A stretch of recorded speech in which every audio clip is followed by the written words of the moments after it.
नमस्कार, मी प्राध्यापक शुभम पाटील.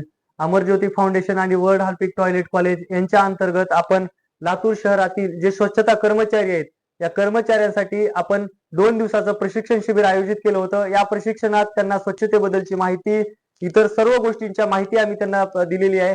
त्याचबरोबर ही माहिती देत असताना त्यांना रिफ्लेक्टेड जॅकेट आम्ही दिलेत. त्यानंतर थंड पाण्याची बॉटल त्यांना दिलेली आहे, हँड ग्लोव्ह दिलेले आहेत, इतर वेगवेगळे साहित्य आम्ही त्यांना या ठिकाणी दिलेत. आमचा हा उद्देश आहे की त्यांनी समाजासाठी सेवा करत असताना ते निरोगी राहावेत आणि हँडग्लोव्ह घालून काम करावेत. रस्त्यावर काम करत असताना रिफ्लेक्टेड जॅकेट वापरल्यामुळे त्यांचा अपघात होण्यापासून टाळणार आहे.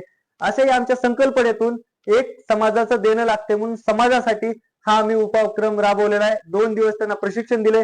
या प्रशिक्षण घेऊन त्यांना पण आपलं काम करत असताना त्यांनाही या प्रशिक्षणाचा फायदा होणार आहे म्हणून हा आम्ही 2 दिवसाचा प्रशिक्षण शिबिर या ठिकाणी आम्ही राबवलेला आहे आणि अमरज्योती फाउंडेशन आणि वर्ल्ड हार्पिक टॉयलेट कॉलेज कडून या सर्व किट आम्ही त्यांना प्रदान केलेले आहेत.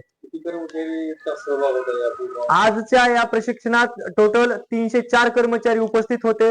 हे प्रशिक्षण शिबिर दुसरं आहे. या अगोदर या ठिकाणी प्रशिक्षण शिबिर झालेलं आहे. त्या प्रशिक्षणात 210 कर्मचारी उपस्थित होते. असे एकूण आतापर्यंत 520 ते 530 कर्मचाऱ्यांना आम्ही 2 दिवसाचं प्रशिक्षण आपल्या लातूर शहरात दिलेलं आहे.